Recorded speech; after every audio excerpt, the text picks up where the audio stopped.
Good evening. क्या हाल चाल भाई? कैसी चल रही है ये पे हम आपकी तैयारी कैसी चल रही है? काफी टाइम हो गया आपसे बात किए हुए तो।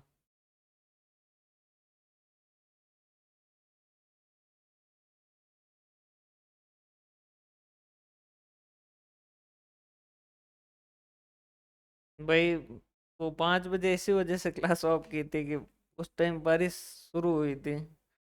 तो जैसे ही क्लास ऑफ की उसके बाद में बारिश भी बंद हो गई थी।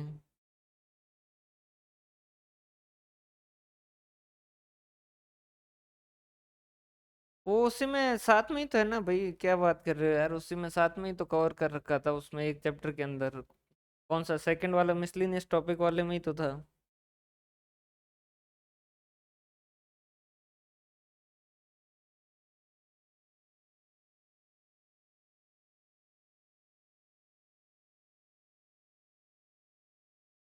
शुरू करें भाई?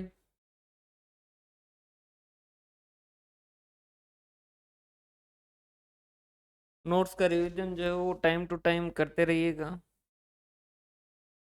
हाँ, हॉस्पिटल में 3 लाइन थी, वो उन्होंने उस वक्त ध्यान नहीं दिया होगा। वापस देखिएगा, उसमें 3 ही लाइन है। हॉस्पिटल जो है वो एज ए एनपीओ काम कर रहा है तो एनपीओ जैसे अकाउंटिंग होगा, गवर्नमेंट के जैसे काम कर रहा है, गवर्नमेंट हॉस्पिटल है तो गवर्नमेंट अकाउंटिंग होगा, और प्राइवेट है तो नॉर्मल अकाउंटिंग होगा। ये हो गया हॉस्पिटल अकाउंटिंग। शुरू करें भाई?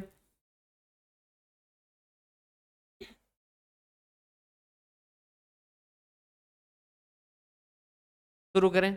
आज जो अपन पढ़ेंगे सेंसस एंड सैंपल इन्वेस्टिगेशन, पूरा थ्योरेटिकल चैप्टर है। बहुत ही आसान सा टॉपिक है।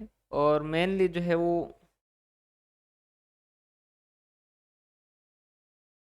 भाई वीडियो शो होने में कोई दिक्कत हो रही है क्या?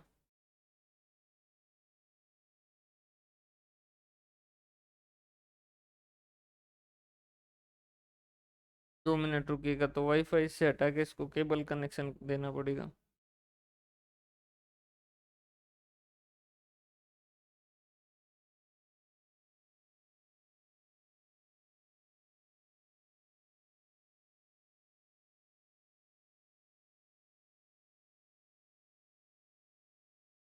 बढ़िया चल रही है भाई, तो भी ये यादों की दिक्कत कैसे आ रही है? चलो मैं एक बार अपने एंड से सही कर देता हूँ, फिर जो भी होगा वो आपके एंड पे ही गड़बड़ होगा।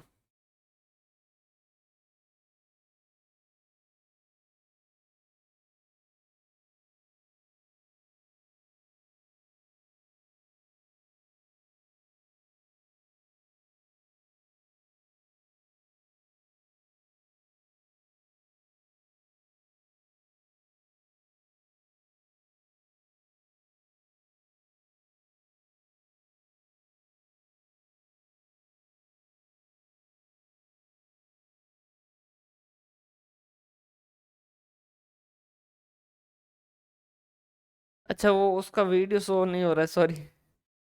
ठीक है, अभी सही है, अभी शुरू करें। भाई ये चैप्टर जो है वो स्ट्रेस का सबसे सिंपल और इजी टॉपिक जो है वो यही है।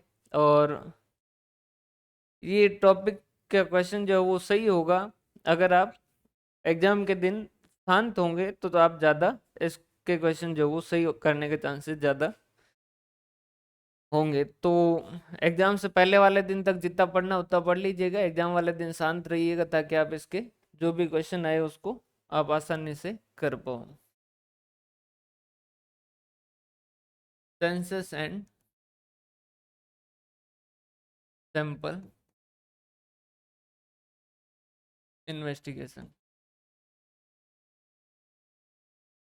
अभी तक जो अपन ने स्टेट्स पढ़ी थी ना, कोरिलेशन रिग्रेशन वगैरह, वो सारे के सारे जो बेसिकली किससे रिलेटेड थे, स्टेट से रिलेटेड थी। अब जो हम पार्ट पढ़ रहे हैं ना, वो मेनली जो वो रिसर्च से रिलेटेड है। इसमें क्या होगा, अपन सबसे पहले, इसमें क्या होता है कि दो वर्ड जो है वो यूज होते हैं। एक तो पॉपुलेशन, और एक जो है वो सैंपल, जिसे अपन स्टेटिस्टिक्स भी, स्टेटिस्टिक जो है वो कहा जाता है। ध्यान से समझिएगा। देखो, पॉपुलेशन जो है उसको पूरी स्टडी करना कुछ मामलों में पॉसिबल होता है और कुछ मामलों में पूरी पॉपुलेशन जो वो स्टडी करनी चाहिए। जैसे 2000 स्टूडेंट है किसी कॉलेज के अंदर और अपने को 2000 स्टूडेंट के मंथली इनकम जो है उसके बारे में जानकारी चाहिए। तो पहला तरीका है कि अपन जो पूरे 2000 स्टूडेंट है उन 2000 स्टूडेंट के पास जाएं और उनसे डिटेल मांगें और फिर जो वो अपन अपना एनालिसिस करें। ये जैसे 2000 स्टूडेंट है तब तो आप फिर भी कर लोगे, लेकिन अगर मान लीजिए भारत जो है पूरे इंडिया में आप कुछ एनालिसिस करना चाहते हो जो कि 141 करोड़ जो वो लोग हैं, तो क्या आप इतने सारे लोगों के पास जा पाएंगे? क्या नहीं जा पाएंगे। इस वजह से हम क्या करते हैं, अपने को कोई कोई स्टडी करनी है, अगर कोई कोई रिसर्च करनी है तो उस स्टडी के लिए अपन क्या करते हैं, पॉपुलेशन के बजाय हम सैंपल जो है उसका इस्तेमाल करते हैं। जिससे अपने को फायदा क्या होगा, मेनली फायदा तो होगा एक तो इकोनॉमिक, कि भाई कॉस्ट कम लगेगी, टाइम कम लगेगा, लेबर कम लगेगा, इन डेप्थ स्टडी जो है वो कर पाओगे, पूरी जो है वो जानकारी जो है वो जुटा पाओगे। क्योंकि अगर आप 141 करोड़ से पूरों से जानकारी लोगे, गुड इवनिंग, तो वो जो है वो मुश्किल हो जाएगा और उस केस के अंदर आपकी जो रिसर्च है या जो आपका डाटा कलेक्शन है वगैरह सारा का सारा जो गड़बड़ा जाएगा। तो हम यहाँ पर क्या करेंगे, देखो ये जो चैप्टर है ये इनिशियल शुरुआत है और ये पूरा थियोरेटिकल है। फिर इसके बाद में अपना जो आगे वाले पोर्शन जो उसके अंदर फॉर्मूले वगैरह सारा कुछ आएगा। इसके अंदर अपना एक ही काम है कि ये पूरी पॉपुलेशन है जिसके अंदर बहुत सारे डाटा है और इसमें से अपने को क्या करना है, बहुत सारे डाटा में से कुछ डाटा जो है वो क्या करने हैं, सेलेक्ट करने हैं और इन डाटा पे अपने को क्या करना है, स्टडी करना है। और इस स्टडी के जरिए अपने को क्या करना है, इस पॉपुलेशन के बारे में अपने को क्या करना है, पता करना है। जिसे अपन क्या कहते हैं, पॉपुलेशन पैरामीटर जो है वो पता करने हैं। मतलब हम इस सैंपल जो है, जो सैंपल लिया है उससे अपन क्या करेंगे, उसका मीन कैलकुलेट करेंगे, उसका हम स्टैंडर्ड डेविएशन वगैरह कैलकुलेट करेंगे और इससे अपन पता करेंगे कि पॉपुलेशन का मीन कितना होगा या स्टैंडर्ड डेविएशन जो वो कितना होगा। अब इस सब में दो तरीके की समस्याएं आ सकती है। एक तो आ सकता है कि सैम्पलिंग एरर हो, एक हो सकता है कि नॉन सैम्पलिंग एरर हो। ये आगे अपन इसके बारे में डिटेल इनके बारे में पढ़ेंगे। उनके बारे में पढ़ने के लिए अपन ये जो सारी चीजें थ्योरी वो देख रहे हैं कि भाई सैंपल किस तरीके से लेना चाहिए। सैम्पलिंग एरर नाम से पता चल रहा है ऐसा एरर जो सैंपल के कारण आया है। हमने सैंपल जो वो गलत ले लिया या फिर हमने जो पर्टिकुलर कुछ यूनिट जो ऐड होनी चाहिए थी वो ऐड नहीं हुई है, या फिर अपन ने रैंडम नहीं लिया, मतलब जहां पर हर किसी के बराबर चांस नहीं थे, या फिर जो इन्वेस्टिगेटर था उसका बायस्ड नेचर था, पक्षपात था, उसको जो कुछ लोगों को सेलेक्ट करना था जैसे आरपीएससी के इंटरव्यू के अंदर होता है उस तरीके से। ये इस तरीके का अगर कोई सिचुएशन थी तो उस केस के अंदर ये जो सैंपल है वो उसके अंदर पॉपुलेशन के कैरेक्टरिस्टिक्स अगर नहीं आ रहे हैं तो उसके इसके अंदर वो क्या कहलाएंगे, सैम्पलिंग एरर। कि हमारे सैंपल गलत लेने के कारण जो भी हुआ है वो सारा का सारा क्या होगा, सैम्पलिंग एरर। और इसके कारण अगर हमारे जैसे हम पॉपुलेशन का मीन हमने कैलकुलेट किया 10 और एक्चुअल में 11 है, तो हम पता कर रहे हैं कि ये कारण क्या है, 10 और 11 जो है इसका डिफरेंस क्यों आया है। अगर हमारे सैंपल गलत लेने के कारण आया तो वो क्या कहलाएगा, सैम्पलिंग एरर जो वो कहलाएगा। यहाँ अपन देखेंगे कि सैंपल किस तरीके से लेते हैं और नॉर्मली अपन ये जो सैम्पलिंग एरर वगैरह है ये तभी पता कर पाते हैं जब अपन ने सैंपल जो प्रोबेबिलिटी के बेस पे लिया हो। ले बाकी वाले केस के अंदर भी कर सकते हैं लेकिन ज्यादातर जो वो सैम्पलिंग एरर के जो एस्टिमेट है वो सारे के सारे प्रोबेबिलिटी के ऊपर बेस्ड है। तो प्रोबेबिलिटी के हिसाब से जो सैंपल लिए जाएंगे वहां पर सैम्पलिंग एरर अपन ज्यादा अच्छे से पता कर पाएंगे। सैम्पलिंग के अलावा जो भी दूसरे कारण से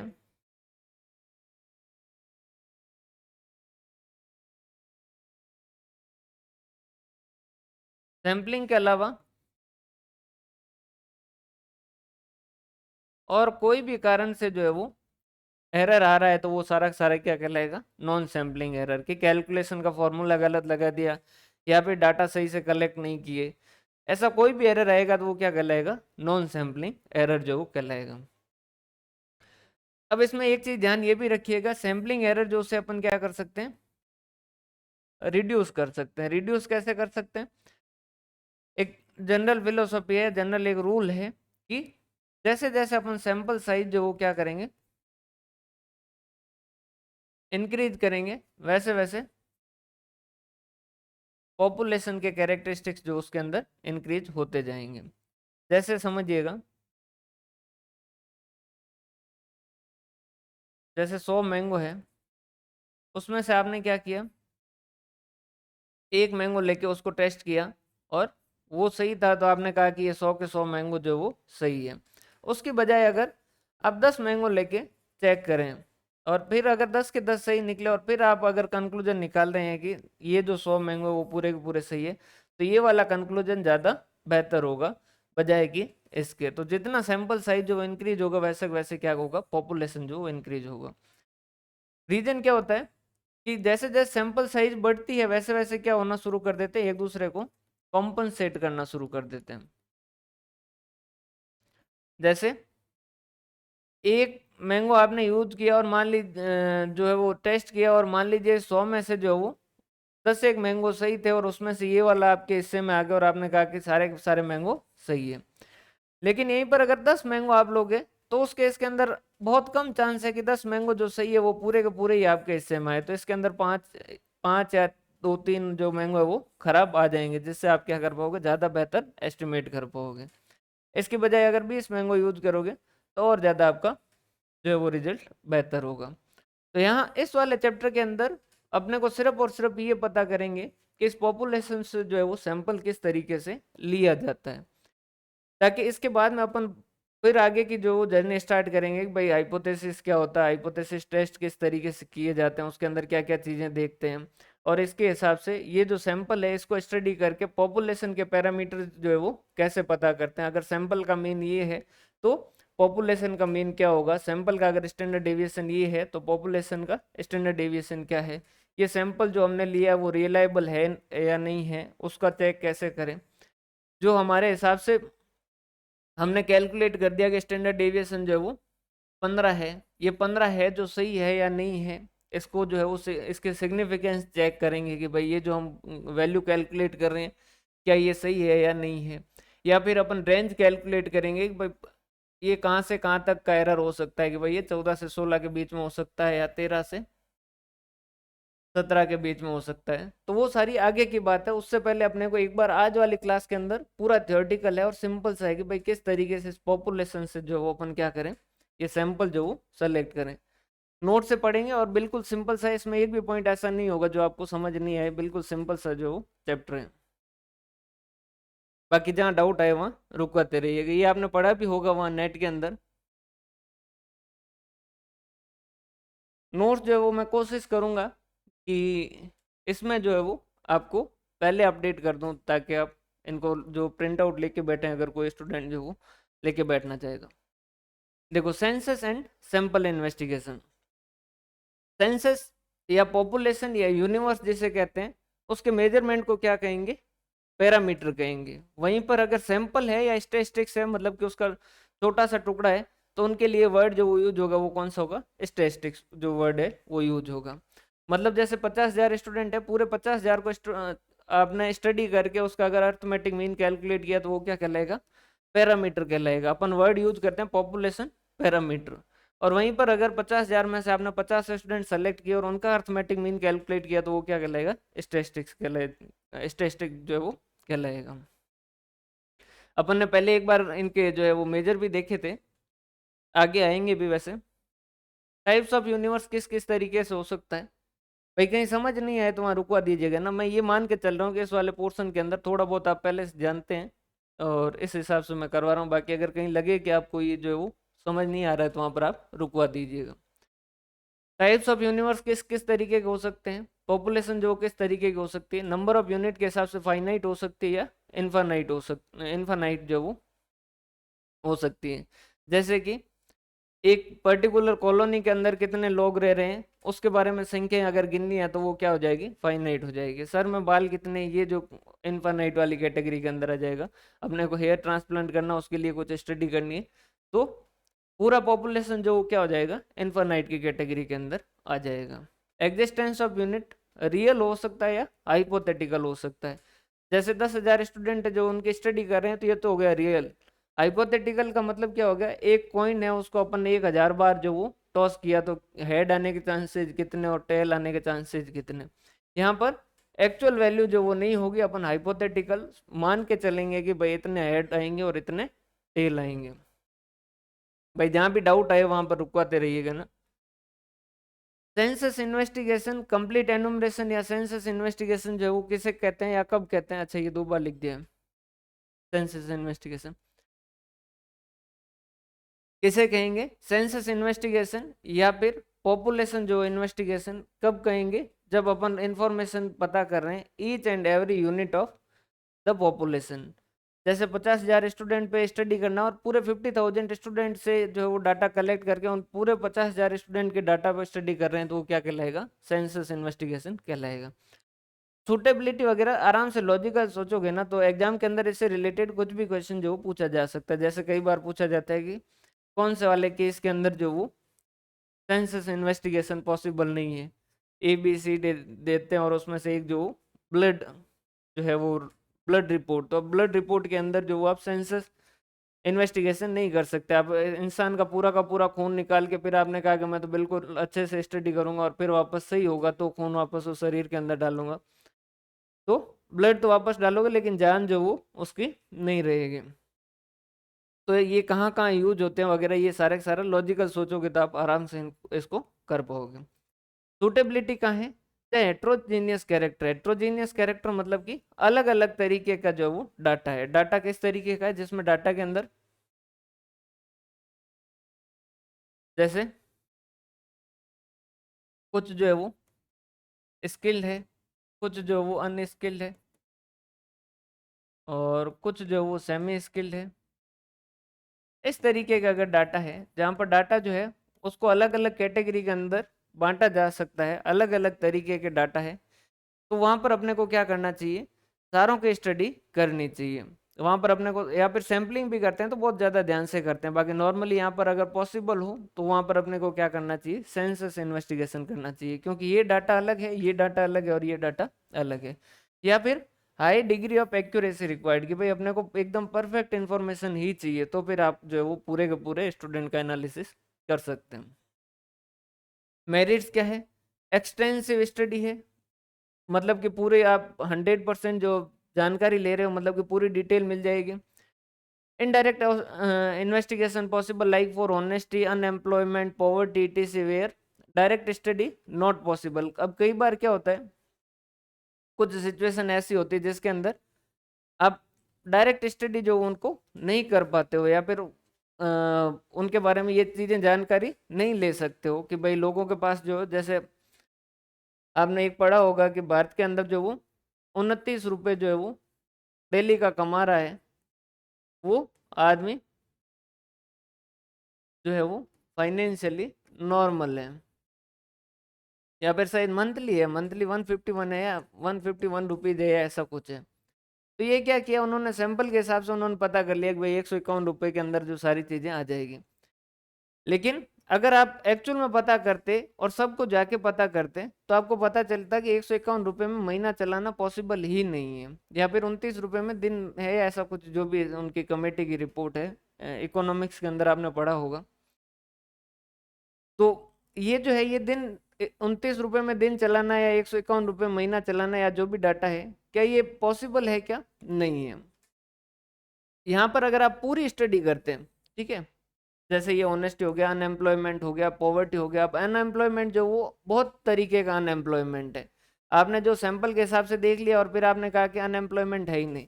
अगर आदमी की जो है स्किल है उस स्किल के अनुसार उसे जॉब नहीं मिल रहा है तो भी वो तो अनएम्प्लॉयमेंट है।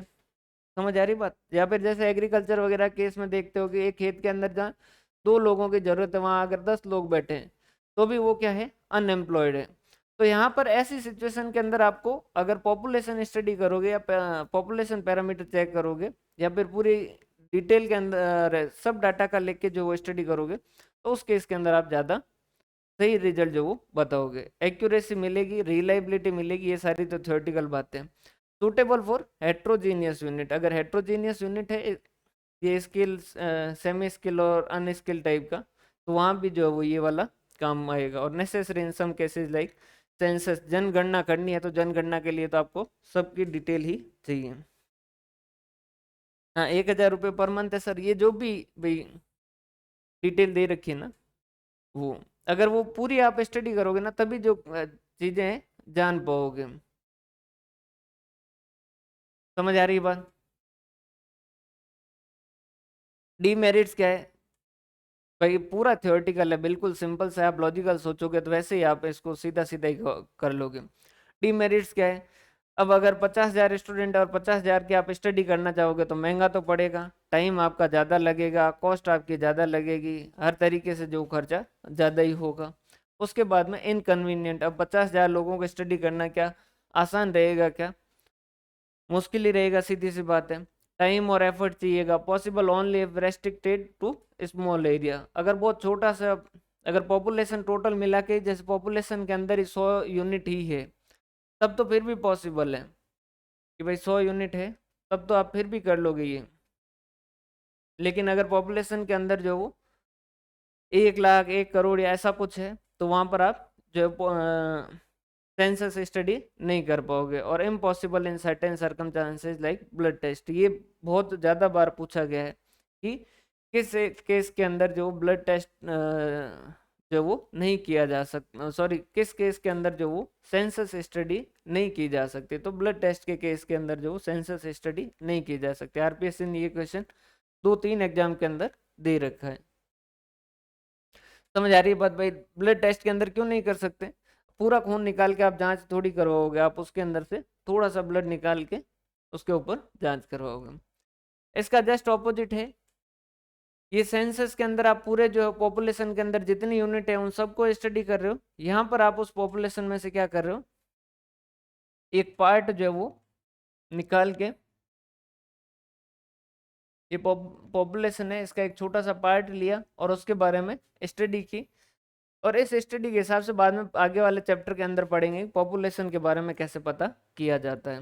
भाई कोई पॉइंट के अंदर समझ नहीं है तो वहाँ रुकवा दीजिएगा ना, बाकी मैं मान के चल रहा हूँ भाई नेट वगैरह में पढ़ा और ये सिंपल सा लॉजिकल ही है, तो इसमें ज़्यादा आपको डाउट नहीं आएंगे। सैंपल इन्वेस्टिगेशन का मतलब क्या? सैंपल का मतलब is a part of universe selected for the purpose of investigation, एक छोटा सा हिस्सा जैसे अपन इन्वेस्टिगेशन के लिए सेलेक्ट कर रहे हैं। It should exhibit the characteristics of the universe, it should be A small universe. अब इसके अंदर जितने तरीके के जितने टाइप के लोग हैं ना, वो सारे के सारे का रिप्रेजेंटेशन जो वो यहाँ होना चाहिए। अगर इसके अंदर पॉपुलेशन का रिप्रेजेंटेशन है तो ही हम इसे क्या कहेंगे, बेहतर जो है वो बेहतर जो है वो सैंपल कहेंगे। अदरवाइज हम इसे बेकार सैंपल कहेंगे कि यहाँ पर जिस तरीके के लोग हैं वो सारे तरीके के लोग जो वो यहाँ आने चाहिए। जैसे आप इलेक्शन से पहले देखते होंगे ये जो एग्जिट पोल वगैरह आते हैं, तो ये सारे के सारे किसके हिसाब से करते हैं? सैंपल के हिसाब से। तो अगर उनका सैंपल सही लिया होता है तो उस केस के अंदर उनके रिजल्ट और जो एक्चुअल रिजल्ट आते हैं वो काफ़ी हद तक सही रहते हैं। मेरिट्स, अब पूरे 50,000 की जगह अगर आप 50 स्टूडेंट पे स्टडी कर रहे हो तो आपको कॉस्ट और लेबर कम लगेगी, टाइम आपका बच जाएगा, भरोसेमंद रिजल्ट मिल जाएगा। In some cases only method possible, blood test वगैरह के अंदर यही जो वो पॉसिबल है। इन एडमिनिस्ट्रेशन आसान हो जाएगा, इन डेप्थ स्टडी जो पॉसिबल होगी। इन डेप्थ स्टडी कैसे पॉसिबल होगी? जैसे आप 50,000 स्टूडेंट पे स्टडी करोगे तो उस केस के अंदर क्या होगा, डाटा बहुत ज़्यादा होगा, तो फिर आपको क्या करना पड़ेगा, उसकी स्टडी थोड़ी सी कमज़ोर पड़ जाएगी। यहीं पर आपने 50 स्टूडेंट जो उनके डाटा लिए, तो फिर आप उनको बहुत गहराई से चेक कर सकते हो और बहुत अच्छे तरीके से उनकी स्टडी कर सकते हो। ये चीज़ ध्यान रखिएगा, ये भी बहुत बार पूछा गया है कि इन डेप्थ जो वो किस में होता है। अब स्टूडेंट को लगता है कि इन डेप्थ तो यहाँ पर यहीं पर होगा, तो इन डेप्थ जो वो कहाँ होगा, इसके अंदर सैंपल के अंदर होगा, क्योंकि यहाँ कम डाटा है, तो वहाँ पर आप बहुत ज़्यादा गहराई से आप इनको चेक कर सकते हो। मोर साइंटिफिक है, मोर साइंटिफिक भी है, और वो जो सेंसस वाला है वो ट्रेडिशनल मेथड है, और ये जो है वो साइंटिफिक या फिर नया जो अभी चल रहा है वो मेथड ये है। इजी कलेक्शन एंड प्रोसेसिंग, अब छोटी सी यूनिट है, छोटा सा पार्ट है, तो इसे आप आराम से कलेक्ट कर सकते हो और इसे आराम से प्रोसेस कर सकते हो। मान लीजिए इसके ऊपर आपको कोई टेस्ट करना है, तो 50,000 पे टेस्ट करने के बजाय 50 पे टेस्ट करोगे तो आप टेस्ट कर भी पाओगे, और कोई चीज़ जो है वो एक्स्ट्रा आपको जाननी है तो वो भी जान पाओगे, जबकि 50,000 के अंदर ये चीज़ें जो क्या हो जाएगी, हार्ड हो जाएगी, मुश्किल हो जाएगी। डीमेरिट्स क्या है, अगर सैंपल जो वो रिप्रेजेंटेटिव नहीं है, अगर सैंपल जो वो रिप्रेजेंटेटिव नहीं है तो उसके इसके अंदर रिजल्ट जो क्या होंगे, इनएक्यूरेट या मिसलीडिंग होंगे। जैसे ये पॉपुलेशन है, इसके अंदर जो 50,000 लोग हैं, और उनसे पूछा गया कि भाई वोट किसको दिया, बीजेपी या कांग्रेस को, और उसमें से उन्होंने क्या किए, 100 लोग सेलेक्ट किए, और 100 में से 90 लोग जो थे वो बीजेपी वाले ही थे, और इन्होंने लोग सेलेक्ट कहाँ किए थे, बीजेपी के कार्यालय के बाहर से। और उनको पूछा कि भाई किसको वोट दोगे और क्या लगता है कौन जीतेगा, तो सीधी सी बात ये कहेंगे कि बीजेपी ही जीतेगी। तो अगर सैंपल जो वो एक तरीके से रिप्रेजेंटेटिव नहीं है तो उनको क्या करना चाहिए था, कुछ लोग बीजेपी के कार्यालय से, कुछ लोग जो उनको कांग्रेस के कार्यालय से, कुछ लोग उनको आम आदमी पार्टी के कार्यालय से, कुछ लोग उनको मार्केट से, इस तरीके से अलग अलग जगह से उनको लोग अगर इकट्ठा करते तो वो क्या करता, सैंपल जो है वो पॉपुलेशन को रिप्रेजेंट करता और उसके रिजल्ट जो वो एक्यूरेट होते हैं। तो अगर सैंपल अनरिप्रेजेंटेटिव है तो आपका रिजल्ट जो वो अनएक्यूरेट होगा। लैक ऑफ कंप्लीट करेक्टनेस, अब 50,000 की जगह अगर आप 50 स्टूडेंट से जो स्टडी करके या 50 लोगों से स्टडी करके आप जो है वो अपना रिजल्ट बता रहे हो, तो उसका गलत होने का चांसेस जो है वो बढ़ जाता है। जैसा कि आप देखते हो कि एग्जिट पोल के अंदर पहले कुछ बताते हैं सीट, और फिर कई बार जो वो उसमें चेंज भी आ जाता है। अनट्रस्टवर्दी कंक्लूजन, ये कहता है कि यहाँ पर जैसे अपन सैंपल के हिसाब से आगे पढ़ेंगे ना, कि हमने सैंपल के हिसाब से ये सैंपल कैलकुलेट किया और इसके हिसाब से हम इसका मीन आया 10, और फिर अपन ने उसके हिसाब से पॉपुलेशन का मीन कैलकुलेट किया, और हमने कहा कि पॉपुलेशन का मीन जो वो 12 है, कोई फॉर्मूले वगैरह से पता किया। अब ये जो है ये 12 हमने कैलकुलेट कर दिया, लेकिन इस पे उतना भरोसा नहीं होगा जितना पॉपुलेशन के सारे डाटा का कैलकुलेट करके एक्चुअल अपन एवरेज अगर कैलकुलेट करते तो। तो ये कहता है कि भाई अनट्रस्टवर्दी कंक्लूजन है। पर्सनल बायसनेस हो सकती है, पर्सनल बायसनेस कैसे हो सकती है कि ये पॉपुलेशन है पूरी, और इसमें से अपने को जब सैंपल सेलेक्ट कर रहे थे तो उस सैंपल सिलेक्शन के अंदर क्या हुआ, इन्वेस्टिगेटर जो है उसके कुछ पहले से दिमाग के अंदर था कि भाई ये वाले लोग अच्छे हैं, ये वाले लोग बुरे हैं, ये वाले लोग जो है वो इस तरीके से हैं, और उसने अपने हिसाब के अपने पसंद के लोग जो वो इस सैंपल के अंदर लिए और उनसे डाटा कलेक्ट किया। तो ये जो है ये क्या पॉपुलेशन जो सैंपल जो है क्या पॉपुलेशन को पूरी तरीके से रिप्रेजेंट कर रहा है, क्या नहीं कर रहा है। तो इस तरीके की पर्सनल बायसनेस जो हो सकती है। चॉइस ऑफ सैंपल साइज, अब सैंपल साइज के बारे में अलग अलग लोग अलग अलग बताते हैं। आगे अपन चैप्टर भी पढ़ेंगे लार्ज सैंपल टेस्ट और small sample test. Normally large sample test जो वो 30 से ज़्यादा वाले को कहते हैं, और स्मॉल जो वो 30 से कम वाले कहते हैं। आगे जो है वो अपने ये दो टॉपिक भी है, टेस्ट ऑफ हाइपोथेसिस के साथ साथ इन दोनों को भी पढ़ेंगे। ये जो है सैम्पलिंग का बेसिक है, इसके बाद में अपन इसमें और ज़्यादा आगे स्टडी करेंगे। Require service of qualified and trained personnel, अब सैंपल के हिसाब से आप पॉपुलेशन के बारे में पता कर रहे हैं तो आपको आदमी जो वो पढ़ा लिखा समझदार और सही तरीके से सैंपलिंग लेना जानता हो, सैंपलिंग के डाटा से पॉपुलेशन के डाटा किस तरीके से कैलकुलेट करता है, ये सारी चीज़ें वो जानता हो, तो फिर आपके रिजल्ट जो वो ज़्यादा सही होंगे। Not suitable in heterogeneous data, अगर डाटा जो है वो हेट्रोजीनियस है तो उस केस के अंदर ये जो है ये सही नहीं है, ये जो सैम्पलिंग है वो ज़्यादा सही तरीका नहीं है। क्यों? क्योंकि हेट्रोजीनियस के अंदर क्या होगी, पॉपुलेशन अलग अलग टाइप की होगी, पॉपुलेशन जो वो अलग अलग टाइप की है। तो यहाँ पर आपने सैंपल लिया तो उसमें हो सकता है कि किसी पर्टिकुलर एक टाइप के लोग ज़्यादा आ जाएं।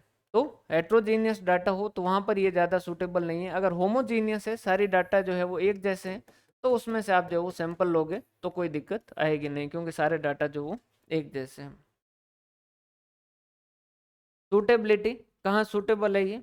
In case of the wide area of investigation और इन्फानाइट यूनिट। अगर बहुत ज़्यादा एरिया है ऑफ इन्वेस्टिगेशन है, पूरे इंडिया पे जांच करनी है, तो फिर पूरे इंडिया पे जांच करना पॉसिबल नहीं है, तो अपन क्या करते हैं, उसके कुछ पोर्शन पे करते हैं। या फिर इन्फानाइट यूनिट है, तो वहाँ भी अपन जो गिनने लायक यूनिट ही नहीं है, बहुत ज़्यादा यूनिट है, तो भी अपने को क्या करना पड़ेगा, सैंपल लेके करना पड़ेगा। Where high standard of accuracy not required, कि अगर अपने को इतनी पूरी तरीके से एक्यूरेसी की जरूरत नहीं है, तो भी अपन क्या कर सकते हैं, सैम्पलिंग पे जा सकते हैं। Where census enumeration is not possible, अगर सेंसस एनुमरेशन कई सिचुएशन के अंदर, जैसे ब्लड रिपोर्ट के अंदर बात करें, तो वहां पर पॉसिबल नहीं है। जहाँ यूनिट्स जो वो होमोजीनियस है, एक जैसी है, तो वहां पर अपन क्या कर सकते हैं, इसको यूज कर सकते हैं। Where economy is desired time cost और लेबर के केस में, कि अपने पास पैसा जो है वो लिमिटेड है, समय लिमिटेड है, लेबर लिमिटेड है, तो उस केस के अंदर जो है अपन क्या, अपने को क्या करना चाहिए, सैम्पलिंग वाला यूज करना चाहिए।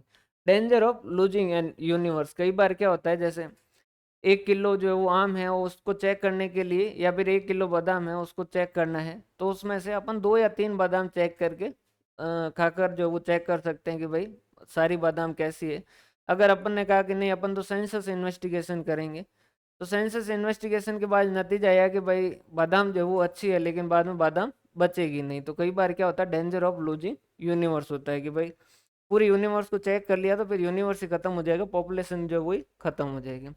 In study of social economic और बिजनेस प्रॉब्लम, इन प्रॉब्लम के अंदर जो अपन क्या करते हैं, ये सैंपल ही करते हैं। और आज के टाइम में मोस्ट ऑफ द केस में ये जो सैंपल है, यही इसी के जरिए जो स्टडी की जाती है। रीजन क्या है, क्योंकि अब सैंपल से जो है वो पॉपुलेशन के पैरामीटर कैलकुलेट करने के साइंटिफिक तरीके और साइंटिफिक मेथड आ गए, कंप्यूटर की मदद से जो कैलकुलेशन हो सकती है, उसके बाद में एरर चेक किए जा सकते हैं कि कितना एरर जो वो हो सकता है। अपन लिमिट चेक कर सकते हैं कि भाई अपन ने सैम्पलिंग के हिसाब से किया है, तो जो पॉपुलेशन का स्टैंडर्ड डेविएशन या मीन आएगा वो किस रेंज के अंदर आएगा, ये सारी चीज़ें अब कैलकुलेट हो सकती है, तो आज के टाइम में ये ज़्यादा यूज होता है। सेम ही बातें लिख रखी है यहाँ पर। यहाँ पर सारी यूनिट है जो स्टडी करते हैं, वहाँ पर रिप्रेजेंटेटिव सेल जो सैंपल है उससे स्टडी करते हैं। सूटेबल, ये रेस्ट्रिक्टेड एरिया है तो सेंसस इन्वेस्टिगेशन कर सकते हैं। वहाँ पर वेरी वाइड या इन्फानाइट होगा तो सैंपल इन्वेस्टिगेशन करना होगा। कंपलसरी, जहाँ पर यूनिट जो बहुत छोटी है तो फिर आप सेंसस स्टडी जो वो कंपलसरी, मतलब वहाँ पर कीजिए, आपको ज़्यादा फायदा, ज़्यादा बेहतर नतीजा मिलेगा, और वहाँ पर सैंपल इन्वेस्टिगेशन होगा ही नहीं। अगर यूनिट कम है तो फिर उसका सैंपल जो वो और छोटा हो जाएगा। और अगर यूनिट बहुत ज़्यादा इन्फानाइट है, या फिर मेटेरियल इज डिडक्टिबल है, जैसे बादाम है 1 kg और आप पूरा का पूरा अगर उसको चेक करने जाओगे तो वो खत्म हो जाएगा, तो ऐसी वाली सिचुएशन के अंदर सैंपल इन्वेस्टिगेशन ही बचेगा। यहाँ पर ज़्यादा पैसा लगेगा, ज़्यादा टाइम लगेगा, ज़्यादा लेबर लगेगा, वहाँ कम टाइम लगेगा, कम पैसा लगेगा, सब कुछ कम लगेगा। हेट्रोजीनियस यूनिट है तो आपको सेंसस स्टडी करनी चाहिए, होम, और अगर होमोजीनियस है, एक जैसे यूनिट्स है, तो आपको सैंपल स्टडी करनी चाहिए। उसके बाद में ऑर्गेनाइजेशनल और एडमिनिस्ट्रेशन, यहाँ पर require vast organisation and administration, बहुत ज़्यादा जो है वो एडमिनिस्ट्रेशन के लिए टाइम लगेगा, क्योंकि बहुत ज़्यादा यूनिट जो आप स्टडी करनी है, और वहाँ पर कम यूनिट स्टडी करनी है, इसलिए कम लोग चाहिए। एस्टिमेशन ऑफ एरर, यहाँ पर आप एस्टिमेशन ऑफ एरर इस वजह से नहीं कर पाओगे क्योंकि आपने पूरा जो है वो पॉपुलेशन चेक कर लिया, तो फिर एरर जो है या होने के चांसेस भी कम ही हो जाते हैं। वहाँ पर can be estimated up to a reasonable limit, ये जो वो अपन आगे चैप्टर में पढ़ेंगे कि भाई किस तरीके से पता कर सकते हैं। लेवल ऑफ एक्यूरेसी यहाँ ज़्यादा होगी। रीजन क्या है, क्योंकि आप पूरी की पूरी यूनिट जो है वो स्टडी कर रहे हो, और वहाँ पर क्या होगी, नॉर्मल होगी। और साइंटिफिक बेसिस के हिसाब से ये ट्रेडिशनल मेथड है, और ये न्यू और साइंटिफिक है। यहाँ तक मैं जो है कोई डाउट हो तो बता दीजिए, नहीं तो फिर आगे बढ़े।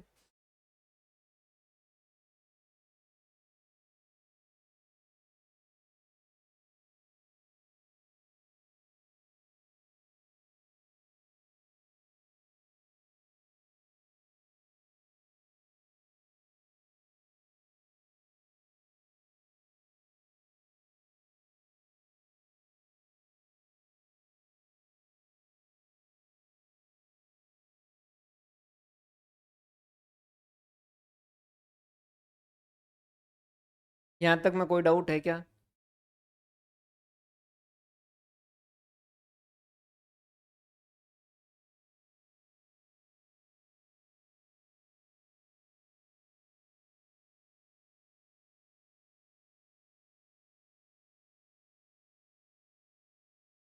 बोलो भाई, यहाँ तक में कोई डाउट है क्या?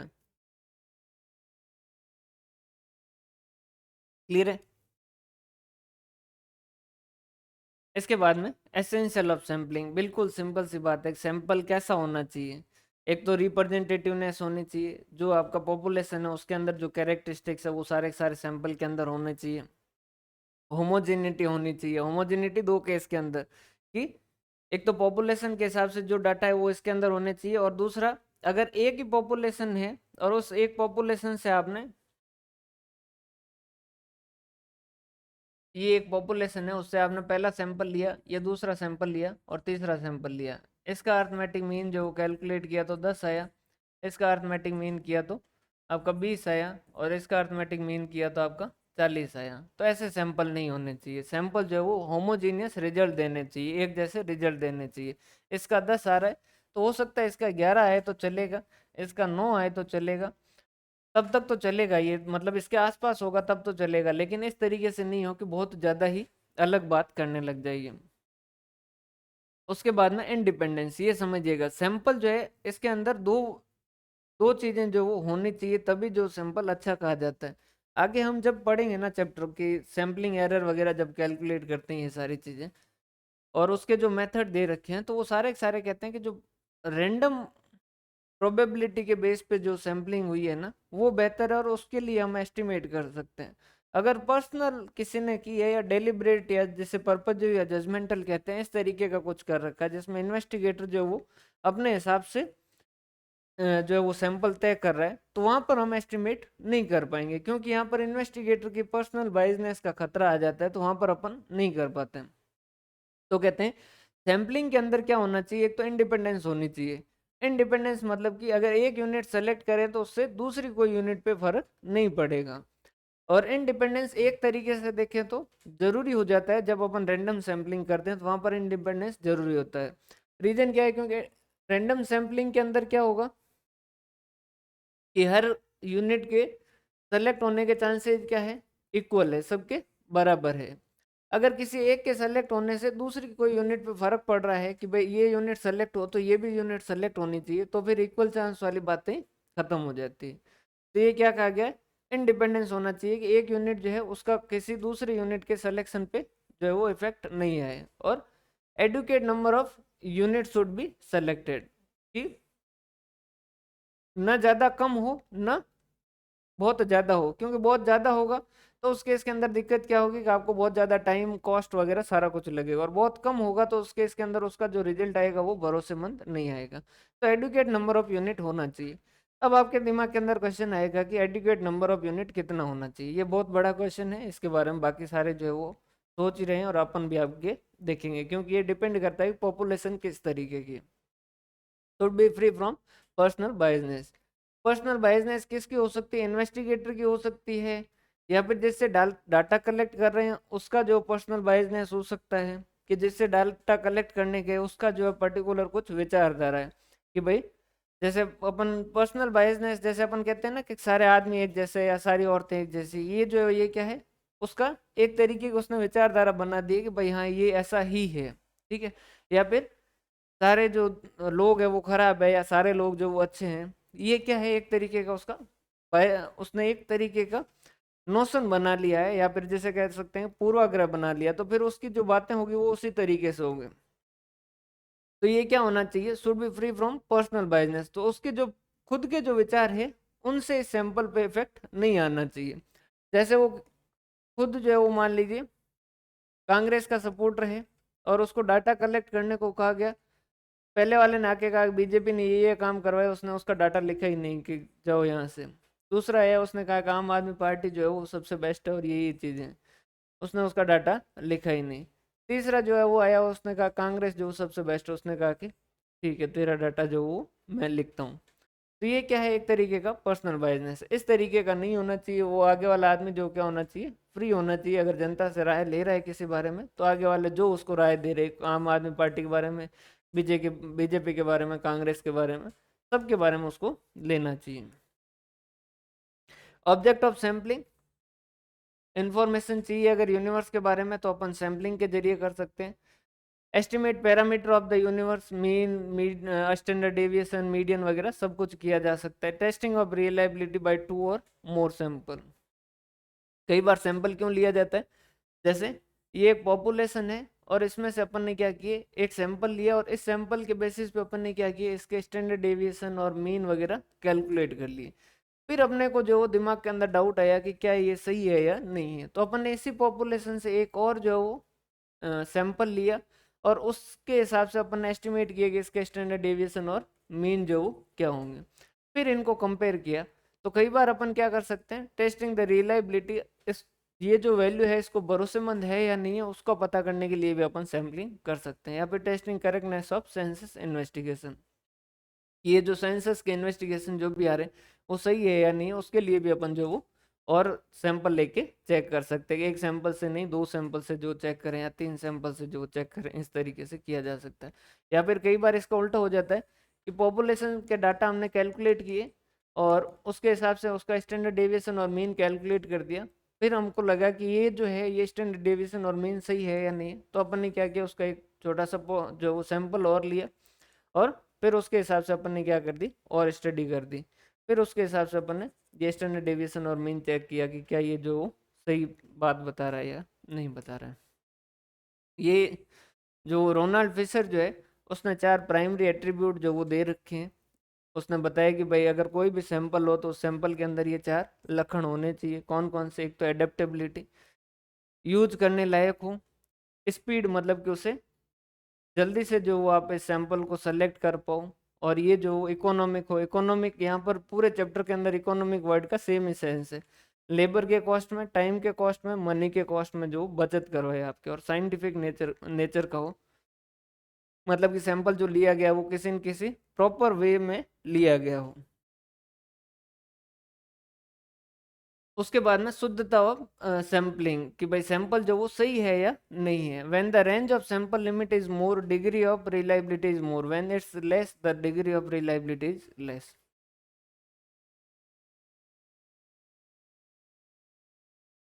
जैसे ये 50,000 स्टूडेंट है, इसके बारे में आपको स्टडी करनी है।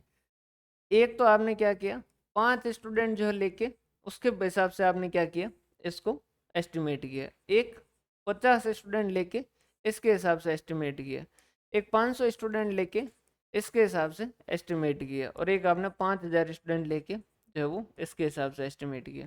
तो ये क्या कह रहा है, जैसे जैसे सैंपल की लिमिट जो वो बढ़ेगी, सैंपल की लिमिट जैसे जैसे बढ़ेगी वैसे वैसे डिग्री ऑफ रिलायबिलिटी, इसके नतीजे जो है उससे इसके नतीजे ज़्यादा भरोसेमंद होंगे, और उससे इसके नतीजे जो है वो ज़्यादा भरोसेमंद होंगे, और इससे इसके नतीजे जो वो ज़्यादा भरोसेमंद होंगे। आगे अपन 2 लॉ भी पढ़ेंगे। 3 लॉ होते हैं, 2 लॉ आज वाले में पढ़ेंगे और एक लॉ जो है वो कल वाले में फिर प्रैक्टिकल आ जाएंगे, वहाँ पर अपन पढ़ेंगे। 2 आज पढ़ेंगे, law of inertia of large number और लॉ ऑफ स्टैटिस्टिकल रेगुलरिटी, ये दोनों आज पढ़ेंगे। बाकी लॉ ऑफ एक सेंट्रल थ्योरम है वो कल वाले डिस्कशन में आएगा। ये क्या कहता है, डिपेंड किस पे करता है कि मेथड ऑफ सैम्पलिंग, आपने सैंपल जो वो किस तरीके से लिया गया है, रैंडम ले रहे हैं या फिर पर्पजिव ले रहे हैं, डेलिब्रेट ले रहे हैं, किस तरीके से, साइज ऑफ सैंपल क्या है, भाई आपका सैंपल कितना सही है वो कैसे पता चलेगा कि आपने सैंपल लिया कैसे है, उसकी साइज क्या रखी है। बहुत छोटी साइज रखी तो भी वो गड़बड़ हो सकता है, और बहुत बड़ी साइज के अंदर उसकी शुद्धता तो बढ़ जाएगी, लेकिन उसके साथ साथ दूसरा नुकसान ये हो जाएगा कि फिर आपका लेबर कॉस्ट, टाइम वगैरह सारा कुछ बढ़ जाएगा, वो सारा कुछ ज़्यादा खर्चा करना पड़ेगा।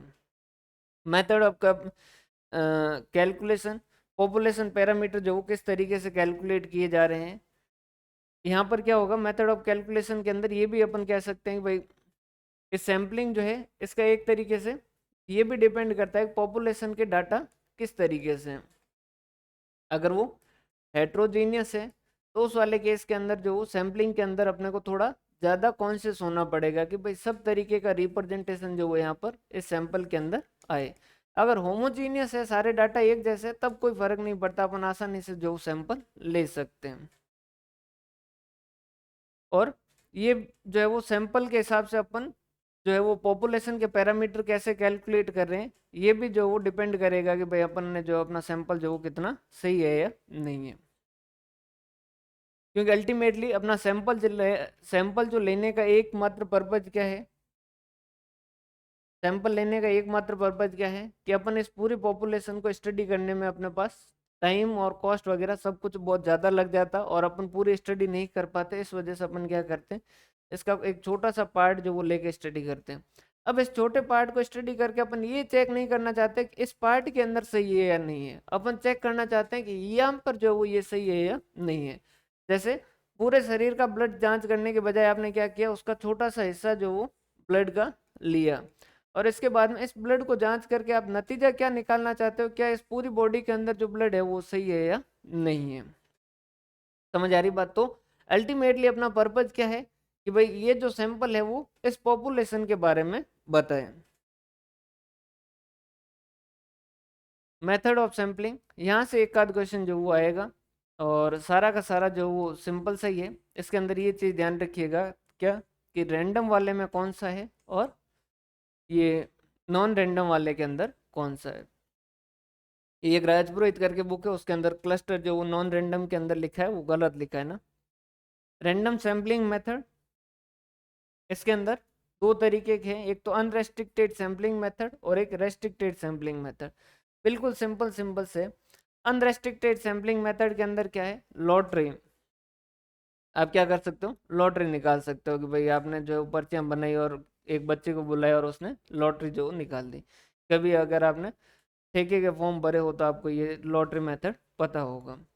या रोटेटिंग ऑफ ड्रम, ये भी वैसा ही है, इसके अंदर भी कोई चेंज नहीं है। इसके अंदर हर किसी का जो भी है उन सब के नाम लिखे जाते हैं, एक ड्रम के अंदर डाला जाता है, उसको अच्छे से मिक्स किया जाता है और फिर जो पर्चियाँ उठाई जाती है, जैसे कि अपने को 50 सैंपल साइज जो 50 है तो 50 पर्चियाँ उठाएंगे और जो 50 पर्चे हैं वही अपना क्या बन जाएगा, सैंपल बन जाएगा। अब यहाँ पर हर पर्ची के आने के चांसेस जो क्या होते हैं, बराबर होते हैं। बस शर्ते आप ऐसा नहीं करोगे जैसे ठेके वगैरह केस के अंदर किया जाता है। ये क्या करते हैं, जो पर्ची जिसको उनको निकालना होता है उस पर्ची को थोड़े टाइम पहले तक फ्रीज के अंदर रख देते हैं ताकि उस बच्ची को क्या रखा होता है कि भाई जो पर्ची ठंडी लगे ना वही जो वो निकालना। अब यहाँ पर उसके बाद में वो जो वो रैंडम सैम्पलिंग नहीं बचेगी। और टेबल मेथड के अंदर अलग अलग लोगों ने अलग अलग टेबल बना रखी है। आज के टाइम के अंदर कंप्यूटर से भी जो टेबल बन जाते हैं, उस टेबल के अंदर जो जो वैल्यू आती है, फिफ्थ सेवन्थ एट्थ नाइन्थ, तो वो वैल्यू जो सेलेक्ट होती है। अपन इसको थोड़ा आगे डिटेल के अंदर इनको पढ़ेंगे। रेस्ट्रिक्टेड सैम्पलिंग मेथड के अंदर स्ट्रेटाफाइड कह सकते हैं या फिर स्ट्रा जो है वो एक छोटे से ग्रुप को कहते हैं। सिस्टमेटिक सैम्पलिंग मेथड या मल्टी स्टेज सैम्पलिंग मेथड या क्लस्टर जिसे कहते हैं। मल्टी स्टेज का एक नाम क्लस्टर है और क्लस्टर को अपन अलग भी पढ़ते हैं।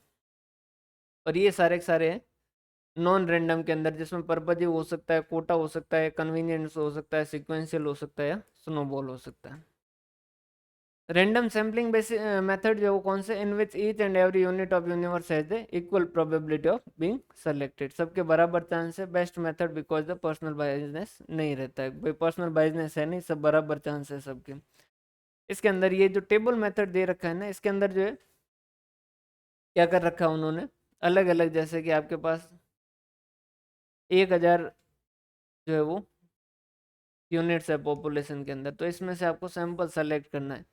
तो ये कुछ लोगों ने पहले से एक टेबल बना के रखी है, जैसे ट्रिपेट जो है, टिपेट करके है, उसने एक टेबल बना के रखी है कि भाई इसमें से जैसे 0022 मतलब कि 22वीं यूनिट सेलेक्ट कर लो, 0312 ये वाली यूनिट सेलेक्ट कर लो।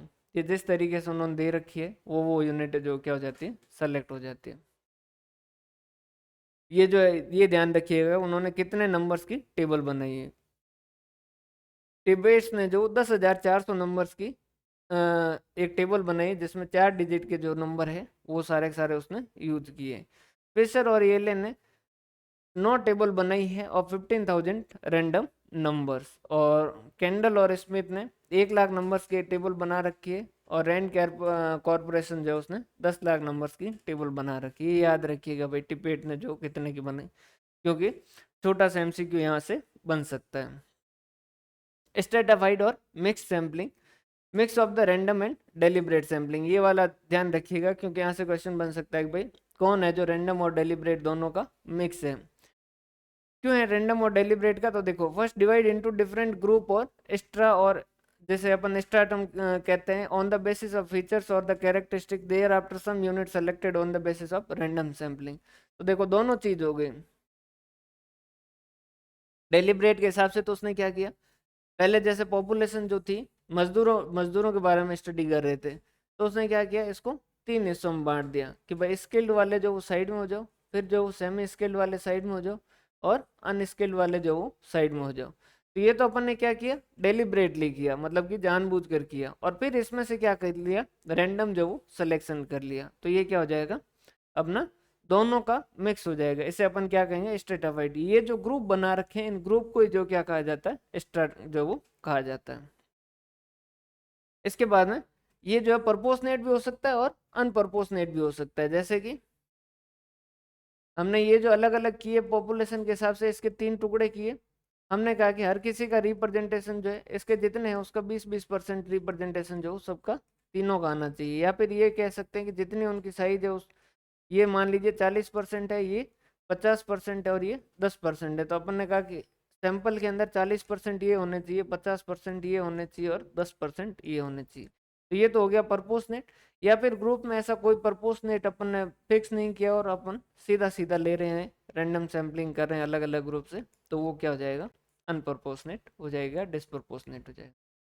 सिस्टमेटिक रैंडम सैम्पलिंग, ये और भी सिंपल है। सिस्टमेटिक रैंडम सैम्पलिंग क्या है, जैसे कि टोटल 200 स्टूडेंट है जिसके ऊपर स्टडी करनी है, और अपने को उसमें से 20 स्टूडेंट जो सेलेक्ट करने हैं। तो मतलब कि पहले ये कैलकुलेट किया जाता है, मतलब कि हर 10th आइटम जो अपन क्या करेंगे, सेलेक्ट करेंगे। अब पहले से लेके 10वें तक में से एक कोई भी रैंडम नंबर सेलेक्ट कर लेंगे। जैसे आगे आपका रैंडम किसी भी तरीके से 1 से 10 तक की पर्चियां निकाल के, जो मतलब पर्चियां लगा के आपने फेंक दी, और फिर उसमें से पर्ची निकाली और उसमें 9 नंबर आया, तो फिर 9, 19, 29, 39, 49, ये सारे की सारी यूनिट जो है वो क्या हो जाएगी, आपकी सैंपल के अंदर हो जाएगी।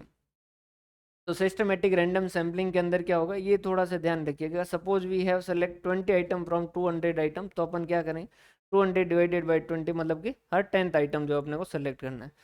पहला जो भी है वो अपन क्या करेंगे, रैंडम बेसिस पे करेंगे, और फिर उसमें से 10 जोड़ के जो आगे वाला है वो सेलेक्ट करते जाएंगे।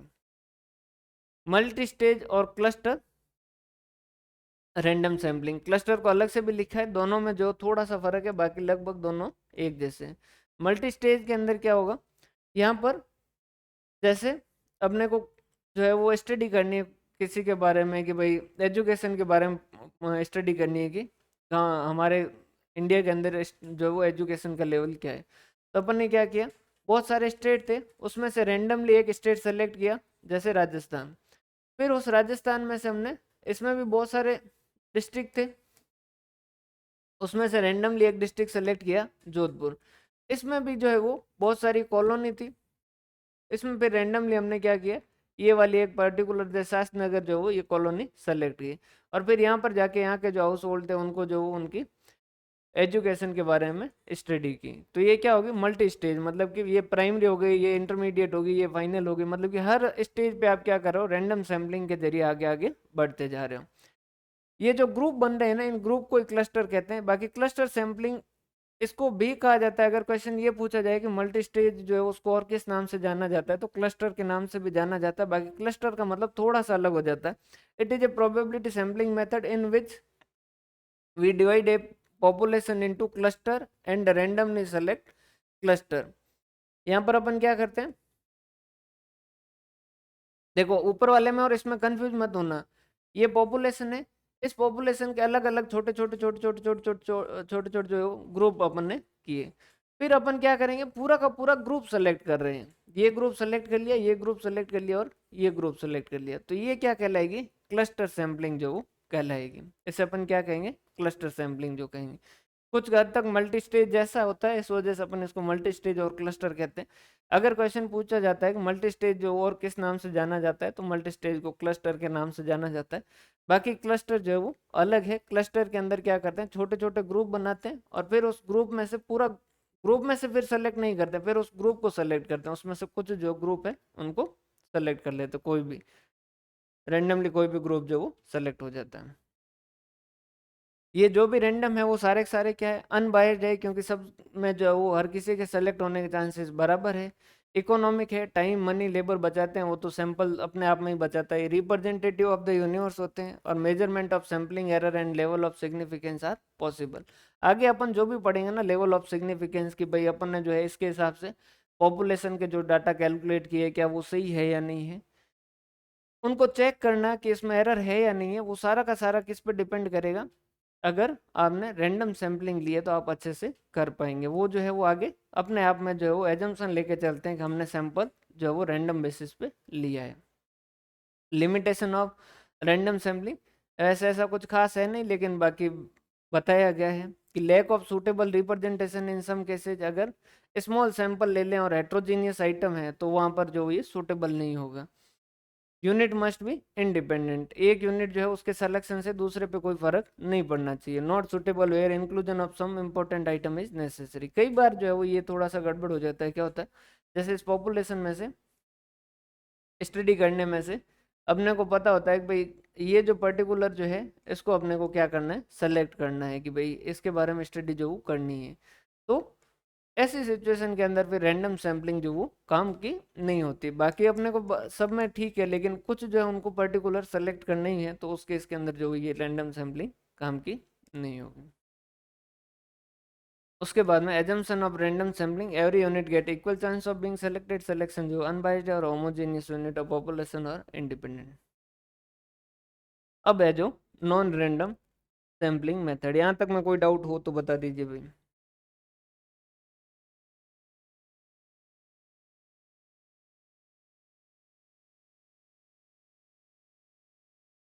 यहाँ तक क्लियर है?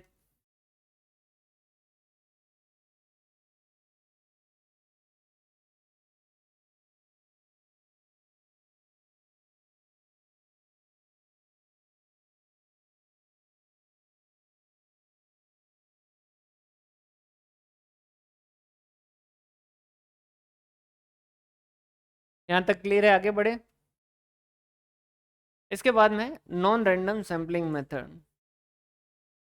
नॉन रैंडम सैम्पलिंग मेथड के अंदर पर्पजिव या जजमेंटल सैम्पलिंग, नाम से ही पता चल रहा है जो इन्वेस्टिगेटर है वो अपने हिसाब से जजमेंट रख के क्या कर रहा है, सैंपल ले रहा है। The choice of selection of sample item from the universe depend exclusive on the judgement of the investigator. Investigator जिसको पसंद कर रहा है उसको सेलेक्ट कर रहा है, अदरवाइज नहीं कर रहा है। ठीक है, जैसे कटारा साहब कर रहे थे, वो जो है वो क्या है, पर्पजिव और जजमेंटल सैम्पलिंग है। कोटा सैम्पलिंग, इसके अंदर क्या होता है, पर्टिकुलर एक कोटा फिक्स होता है कि भाई जैसे ओबीसी से इतने जाएंगे, एससी से इतने जाएंगे, एसटी से इतने जाएंगे, ईडब्ल्यूएस से इतने जाएंगे, और इतने जो वो जनरल रहेंगे। तो ये क्या एक तरीके की कोटा सैम्पलिंग है कि उतने ही उसमें वैल्यू आ सकती है।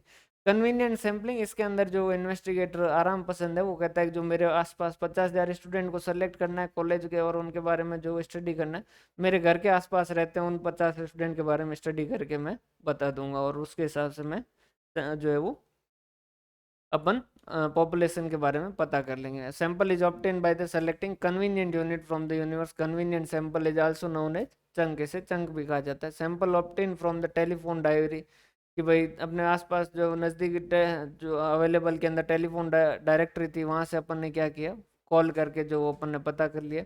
या फिर कार रजिस्ट्रेशन जो भी नंबर थे उनसे जो अपन ने क्या कर दिया, सेलेक्ट कर वहां से जो अपन ने सेलेक्ट कर लिया कि भाई ये वाले कार और नंबर वाले जो इनको सेलेक्ट करेंगे।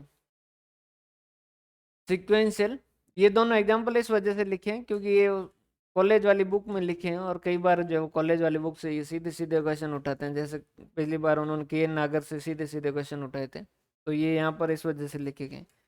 Sequential sampling, number of sample lots are drawn one after another from a universe depending on the result of earlier sample। ये ध्यान रखिएगा, ये स्टेटिस्टिकल क्वालिटी कंट्रोल के अंदर यूज होता है। क्या होता है कि आपने पहला एक लोड चेक किया, इस लोड के रिजल्ट जो आप पूरी तरीके से सेटिस्फाई हो गए कि भाई सब कुछ सही है, तो उस केस के अंदर आप आगे चेक नहीं करोगे। आपने लोड लिया, पूरी तरीके से सेटिस्फाई हो गए कि ये जो सामान बना रहे हो पूरा का पूरा खराब है, तो आप आगे वाला लोड नहीं लेंगे। अगर आपने लोड लिया और उसको स्टडी किया और आपको 50-50 हो गया कि भाई सही भी हो सकता है पूरा जो प्रोडक्शन है पूरा का पूरा जो खराब भी हो सकता है, तो ऐसे केस के अंदर आप एक और लॉट जो वो लेंगे और उसको स्टडी करेंगे। इसे क्या कहते हैं, sequential sampling. Number of sample lot are drawn one after one, एक के बाद दूसरे को करते हैं, from universe depending on the result of earlier sample, पहले वाले सैंपल के नतीजे के बेसिस पे अपन दूसरा सैंपल लेंगे। जनरली अडोप्टेड इन स्टैटिस्टिकल क्वालिटी कंट्रोल, क्वेश्चन पूछा जा सकता है भाई स्टैटिस्टिकल क्वालिटी कंट्रोल में कौन सी सैम्पलिंग ज़्यादा रहेगी। तो अगर पहले वाला जो है वो डाउटफुल है तो अपन सेकंड लॉट लेंगे। स्नोबॉल सैम्पलिंग या चैन रेफरल मेथड, ये जो है वो इसमें क्या होता है, जैसे अपने को महाराणा प्रताप के बारे में जो पता करना है, तो अपन ने कहा कि भाई महाराणा प्रताप के बारे में पता करते हैं, तो अपन मेवाड़ में गए और अपन ने वहाँ जो राजा महाराजा थे उनसे पूछा कि भाई क्या थे, क्या कहाँ जन्म हुआ वगैरह पूरी डिटेल बताओ। उन्होंने कहा देखो ये चीज़ तो मेरे को पता है, बाकी पूरी डिटेल जो है एक वो प्रोफेसर साहब है वो इसके बारे में बुक लिख रहे हैं। तो फिर अपन वहाँ से उसके पास उनके पास गए और वहाँ से स्टडी की। उन्होंने कहा कि ये चीज़ें मेरे को पता है, बाकी इसके अंदर 3 लोग जो वो पहले पीएचडी कर चुके हैं तो आप उनसे भी डिटेल ले सकते हो। तो पहला जो है वो दूसरे को बताता है और दूसरा जो वो तीसरे को बताता है। या फिर जैसे आपकी ये सलमान खान की मूवी जो थी, इसके अंदर वो कॉन्सेप्ट देते थे कि भाई 3 का अच्छा करो, फिर वो 3 जो आगे 3 का अच्छा करेंगे, फिर वो आगे 3 का अच्छा करेंगे और इस तरीके से दुनिया पूरी जो अच्छी हो जाएगी, वो जो है इस तरीके का। तो यहाँ पर पहला जो इन्फॉर्मेंट है वो आपको दूसरे तक पहुंचाएगा, या फिर पहली यूनिट जो वो दूसरी यूनिट तक पहुंचाएगी, फिर दूसरी जो वो तीसरी तक पहुंचाएगी, इस तरीके से। Difference between the deliberate and random, deliberate मतलब कि पर्पज, या जैसे अपन जो जानबूझकर जिसमें जो इन्वेस्टिगेटर अपने हिसाब से जो सेलेक्ट कर रहा है उसमें, इसमें चॉइस ऑफ इन्वेस्टिगेटर के हिसाब से यूनिट सेलेक्ट होती है और इसके अंदर ईच यूनिट है इक्वल चांस, और कोई जो बराबर चांस है सेलेक्ट होने की। इसमें बाइजनेस आ सकती है, इस रैंडम सैम्पलिंग जो फ्री फ्रॉम बाइजनेस हो सकती है, हालांकि पूरी तरीके से नहीं होती, इसमें भी कई बार जो कुछ केस में आ सकती है, लेकिन ये नॉर्मली क्या होती है कंपनसेट कर देती है। जैसे कि एक कोई एक्सट्रीमिस्ट जो है, एक्सट्रीमिस्ट राइटिस्ट जो है वो आ गया, तो एक एक्सट्रीमिस्ट लेफ्टिस्ट आ जाएगा और वो अल्टीमेटली आपस में क्या करेंगे, एक दूसरे को नलीफाई कर देंगे, क्योंकि उसके भी चांस बराबर और इसके भी चांसेस बराबर है। ये कम्युलेटिव इन नेचर है। कम्युलेटिव मतलब कि अगर डेलिब्रेट के अंदर वो एक उसकी पर्सनल बायसनेस होगी, अगर उसने कुछ सोच लिया है कि भाई इसी तरीके के लोग होंगे, तो फिर वो जो है वो एरर और इकट्ठा होता जाएगा। वो फिर सेकंड यूनिट के अंदर भी ध्यान रखेगा कि भाई उसके हिसाब से आ रहा है कि नहीं आ रहा है, नहीं आ रहा तो उसको हटाता जाएगा। तो ये कम्युलेट होती जाएगी।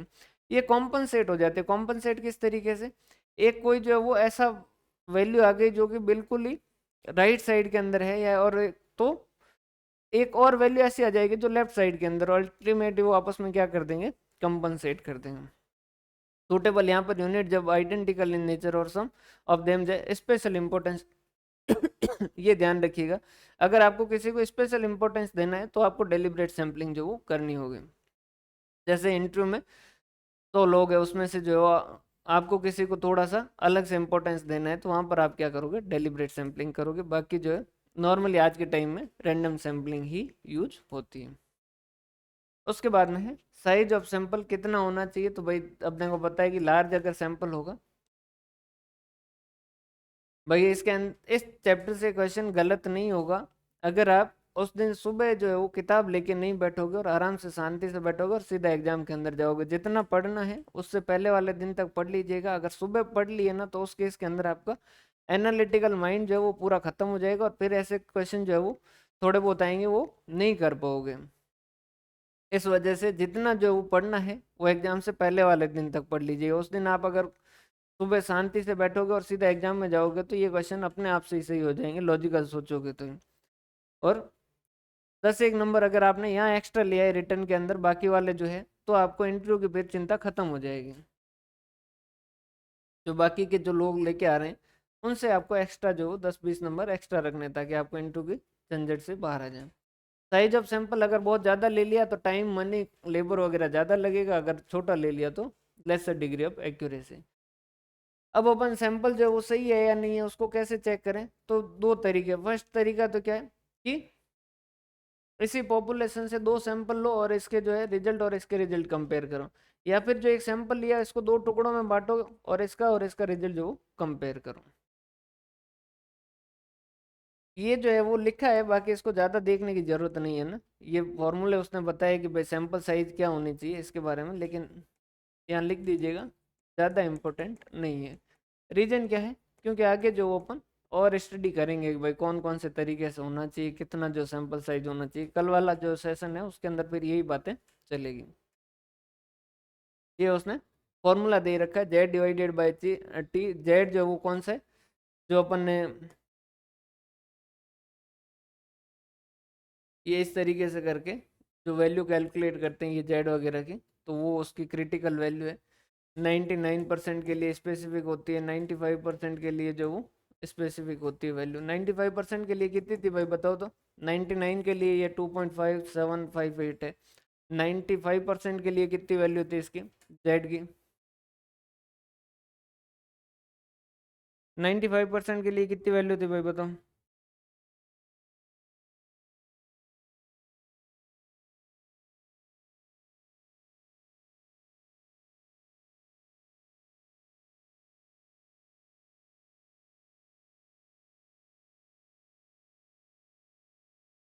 याद है क्या किसी को?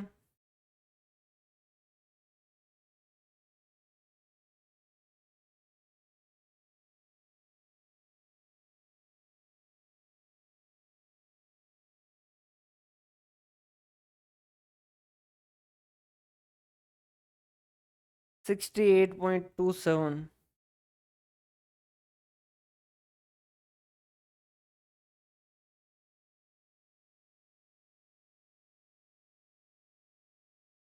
1.96 बिल्कुल सही है भाई। जेड वैल्यू पूछ रहा हूँ मैं। जेड वैल्यू कितनी है? जस्ट 99% के जो 2.578 है। भाई ये चीजें एक तो 99% की और एक 95% की, ये तो याद रखिएगा। रीजन क्या है? क्योंकि जब अपन लेवल ऑफ कॉन्फिडेंस वगैरह चेक करेंगे, लेवल ऑफ सिग्निफिकेंस चेक करेंगे, तो नॉर्मली जो वो 1% का एरर या 5% का एरर रखने तक के अलग अलग क्वेश्चन होते हैं। तो या 1% होता है या 5% होता है। 1% होगा मतलब कि 99% अपने को कॉन्फिडेंस चाहिए, 99% कॉन्फिडेंस चाहिए मतलब कि 99% की जेड वैल्यू पता होनी चाहिए, और 95% कॉन्फिडेंस चाहिए मतलब कि 5% जो डिग्री ऑफ फ्रीडम है। तो इसका मतलब 95% की आपको जेड वैल्यू चाहिए होगी। तो 99 और 95 दोनों की याद रखिएगा। बायज ऑफ सैम्पलिंग, सैंपल के वक्त जो पक्षपात कैसे हो सकता है? एक तो कॉन्शियस हो सकता है कि जानबूझकर प्री प्लान्ड और पर्सनल प्रेजुडाइज जो है वो रखें,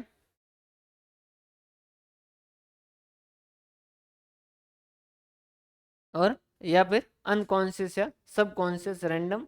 तो वहां पर क्या होता है? लेस डेंजरस होता है। कई बार क्या होता है कि इन्वेस्टिगेटर खुद जो है पक्षपाती नहीं होता, लेकिन वो बेवकूफ़ भी होता है, वो उससे हो जाता है बेचारे से।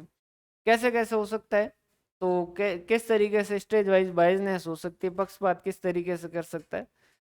क्वालिटी सिलेक्शन, जब सेलेक्ट कर रहा है तो पर्पजिव सिलेक्शन कर रहा है, उसको जिसको सेलेक्ट करना है उसको सेलेक्ट कर रहा है, नहीं करना उसको नहीं कर रहा है। बायज इन रैंडम सैम्पलिंग, जब रैंडम सैम्पलिंग कर रहा है वहां पर भी वो बायजनेस रख सकता है। जैसे अपन ने बात की थी ना कि भाई वो ड्रम के अंदर जो उसने क्या किया, पर्ची जो ठंडी करके रख दी थी, ये क्या हो गया? एक तरीके से बायजनेस आ गई।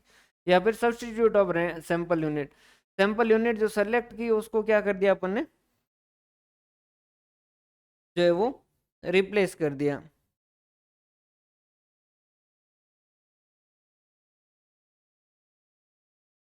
और उसके बाद में जो है वो फॉल्टी कलेक्शन ऑफ इंफॉर्मेशन, कई बार जो इंफॉर्मेशन जब रिसीव हुई वहां पर भी जो वो बाइजनेस आ सकता है। जैसे कईयों ने आंसर नहीं दिए, या फिर क्वेश्चन जो बनाए थे, जो क्वेश्चन बनाए थे वही डिफेक्टिव बना दिए थे। उसमें पहला ही क्वेश्चन इस तरीके का बना दिया था कि आगे वाले को गुस्सा आ गया और उसने जो है वो जवाब भी नहीं दिए। प्री कंसीव नोशन, आगे वाले का भी जो प्री कंसीव नोशन हो सकता है, वो पहले से कुछ बातें जो वो मान के चल रहा है, और वो उसकी पहले से कुछ विचारधारा होती है। भाई अलग अलग तरीके के लोग आप देखते होंगे ना, कई जो वो कहते हैं कि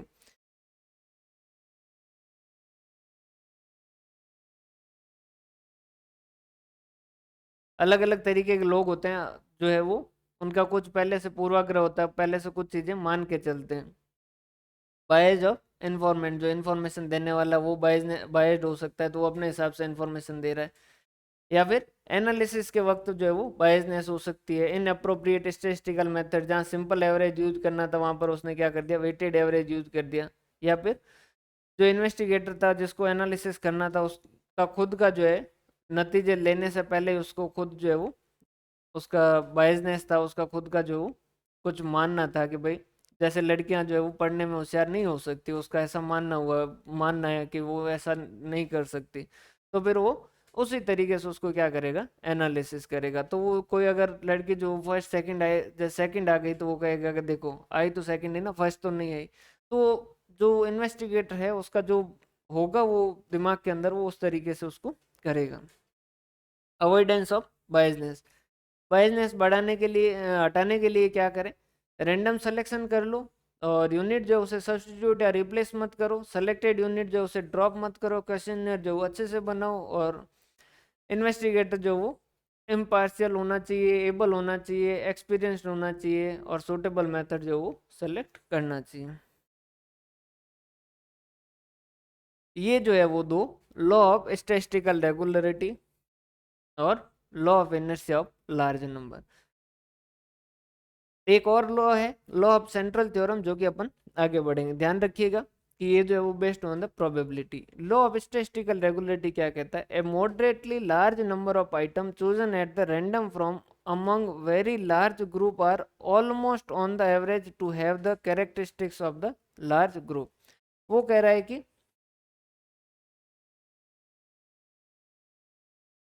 ये जैसे पॉपुलेशन है और इससे अपन रैंडम सेलेक्ट कर रहे हैं, ये रैंडम जो सैंपल जो है वो क्या है, एक तो सेलेक्ट कैसे किया है, रैंडमली किया है। मतलब कि इसमें से जो यूनिटें थी उसमें से हर यूनिट के सेलेक्ट होने के चांसेस बराबर थे, और उसकी साइज जो है वो क्या है, रीजनेबल है, मतलब कि बहुत छोटी साइज जो वो नहीं है, अप्रोप्रिएट साइज है। अब अप्रोप्रिएट कैसे डिपेंड करेगा, वो इस पॉपुलेशन पे डिपेंड करेगा। समझ आ रही बात, जैसे कि 50 स्टूडेंट है तो उसमें से जो वो 10-20 स्टूडेंट भी जो अप्रोप्रिएट हो सकते हैं, 50,000 है तो वहां पर 5,000 हो सकते हैं, वो जैसे पॉपुलेशन है उसके हिसाब से। अपने लिए क्या लिखा है वर्ड अप्रोप्रिएट, कि अगर रेंडमली सेलेक्ट किया है और साइज जो है वो अगर अप्रोप्रिएट है, मतलब कि रीजनेबली अच्छी साइज में जो है वो डाटा रखे हैं सैंपल के अंदर, बहुत कम जो है या छोटा सैंपल जो है वो नहीं रखा है, तो इस सैंपल के अंदर वो सारे कैरेक्टरिस्टिक्स होंगे जो इस पॉपुलेशन के अंदर है। समझ आ रही बात। और इस लॉ ऑफ स्टैटिस्टिकल रेगुलरिटी के हिसाब से ही जो ओपन क्या करते हैं बाकी आगे जो स्टडी कर पाते हैं, नहीं तो अपने को पूरी पॉपुलेशन की ही स्टडी करनी पड़े। तो ये क्या कहता है कि अगर आपका जो पॉपुलेशन है उसमें से रेंडमली सेलेक्ट करो डाटा और साइज जो सैंपल का बड़ा रखो, तो उस केस के अंदर यहाँ पर जो है इसके अंदर वो सारे कैरेक्टरिस्टिक्स होंगे जो इस पॉपुलेशन के अंदर कैरेक्टरिस्टिक्स थे। तो क्या लिखा है, a moderately large number of item chosen at the random from among very large group are almost sure on average, कि भाई वो कह रहा है ऑलमोस्ट श्योर है, मतलब ऐसा नहीं कि 100% कह सकता है, कि भाई रीजनेबल एश्योरेंस जो ऑडिट के अंदर वर्ड यूज होता है ना उस तरीके से, कि भाई काफी हद तक जो हम कह सकते हैं कि यही बात होगी। To have a characteristics of the large group, उसके अंदर लार्ज ग्रुप जो है उसके अंदर वो सारे के सारे कैरेक्टरिस्टिक्स होंगे जो उस पॉपुलेशन के अंदर है। लिमिटेशन क्या है भाई, सीधी सी बात है। अब लिमिटेशन तो बेचारे क्यों ही गालियां दे रहे हैं, एक तो ये कह रहा है कि भाई ये तभी लगेगा जब सैंपल जो वो रैंडमली हो, और दूसरा ये जो वो लार्ज साइज में हो। तो ये तो कह ही वही रहा है कि भाई पॉपुलेशन से अगर रैंडमली लो और लार्ज साइज में रखो तभी जो वो ये होगा। और श्योर ऑन एवरेज ये जो पूरा भरोसा नहीं दिलाता। अब जैसे पूरा भरोसा से जो याद आया, कल जैसे ऐप के अंदर किसी एक स्टूडेंट ने मैसेज किया कि सर एबीएसटी आप पढ़ा रहे हो, तो आप 300 में से कितनी गारंटी लेते हो उस 300 में से क्वेश्चन जो है वो आपके पढ़ाए हुए में से ही आएंगे। 300 में से कितने क्वेश्चन की आप गारंटी लेते हो, तो अब गारंटी कैसे ली जा सकती है। यहाँ हम भी जो बात करेंगे वो कौन सी करेंगे, श्योर ऑन एन एवरेज, कि भाई हाँ ये 300 है, इसमें से रीजनेबली जो है वो आपके 290 क्वेश्चन जो वो इन्हीं नोट्स में से आएंगे। ये हम किस तरीके से कह रहे हैं कि भाई in the most of the cases जो वो यही होगा, 290 या 295 या 285 ऐसा कुछ होगा। समझ आ रही बात। बाकी गारंटी जो है इस चीज की भी कही जा सकती है क्या, नहीं कही जा सकती है। अब जैसे कोई स्टूडेंट जो पहली बार पढ़ेगा किताब तो उसको लगेगा कि हाँ मैं जो मेरे को सब कुछ आता है। जैसे मैंने खुद ने पहली बार स्टेट्स की के एन नागर की किताब पढ़ी तो मेरे को लगा कि स्टेट्स में जो मेरे से ज़्यादा जानकार कोई है ही नहीं। फिर धीरे धीरे 2-3 किताबें और पढ़ी तो फिर लगा कि यार अभी तो काफ़ी कुछ चीज़ें जो वो जाननी बाकी है। तो ये बेचारे इसके साथ ये वैसी बात है कि भाई ये ऑन एवरेज बता रहा है, 100% बात जो वो नहीं कह सकता है। Law of inertia of large number, ये जो है, जो लॉ ऑफ स्टैटिस्टिकल रेगुलरिटी है ना, उसी का परिणाम है या उसी से रिलेटेड है। ये क्या कहता है, लॉ ऑफ स्टैटिस्टिकल रेगुलरिटी से रिलेटेड ये क्या कहता है कि जैसे जैसे सैंपल साइज बढ़ेगी वैसे वैसे एक्यूरेसी एंड रिलायबिलिटी जो वो बढ़ेगी। Simply mean that the large number tend to change less as compare to less number. अपन बचपन में पढ़ते थे ना, अध जल गगरी छलकत जाएगी, जितना जो घड़ा आधा भरा होगा वो उतनी ज्यादा आवाज करेगा, और जितना वो ज्यादा भर जाएगा उतनी उसकी आवाज जो क्या हो जाएगी, कम हो जाएगी। तो ये क्या कहता है कि जितना सैंपल साइज बढ़ाए गए, जैसे एक जो 5,000 स्टूडेंट जो उस पर स्टडी करनी, एक 5 स्टूडेंट जो उस पर स्टडी करके आप जो नतीजे निकाल रहे हो, एक 50 पे करके कर रहे हो, एक 500 पे कर रहे हो, और एक 500 पे कर रहे हो, और एक पूरे 5,000 पे कर रहे हो। तो जैसे जैसे सैंपल साइज बढ़ाओगे तो इसके डाटा जो ज़्यादा रिलायबल होंगे, इससे इसके डाटा जो वो ज़्यादा रिलायबल होंगे, और इससे इसके डाटा जो वो ज़्यादा रिलायबल होंगे।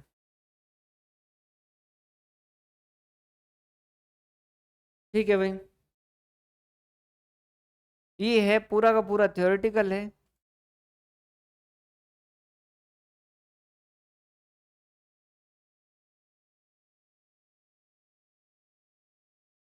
लेकिन इस नोट्स को जो भाई एक दो बार देखोगे तो आपको ये पूरा का पूरा कवर हो जाएगा। और नोट्स जो वो अपलोड कर रखे हैं, और इसको थोड़ा सा समझ इस वजह से भी इसको एक बार वापस देख लीजिएगा, क्योंकि कल से इसमें सारे जो प्रैक्टिकल चीज़ें देखेंगे, तो वहाँ प्रैक्टिकल चीज़ें देखने से पहले ये चीज़ें आपको पता होनी चाहिए कि भाई सैंपल जो है, जैसे वहाँ पर फिर जो है वो, जब अपन बात करें कि भाई रैंडम सैम्पलिंग, तो वहाँ पर आपको ये ऐसा नहीं होना चाहिए सर, रैंडम सैम्पलिंग का मतलब क्या है। इसमें कोई डाउट हो तो बताइए भाई।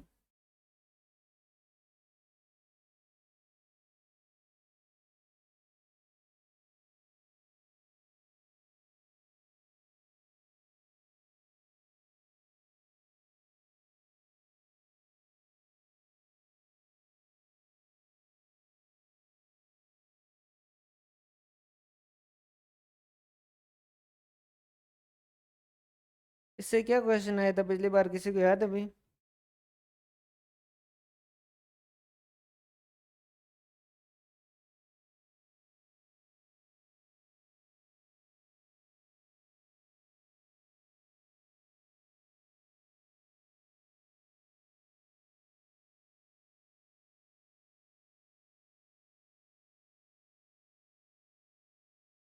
है क्या कोई डाउट भाई?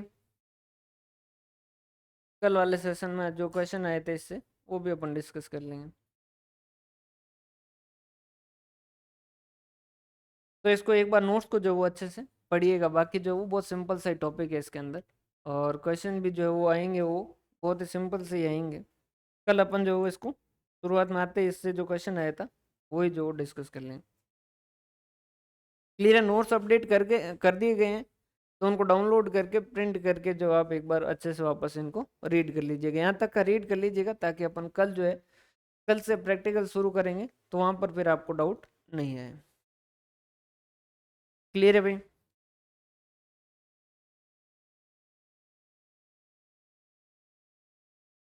ओके जी, हंसते रहें, मुस्कुराते रहें, पढ़ते रहें, बाकी डाउट आए तो भेजते रहिएगा ना।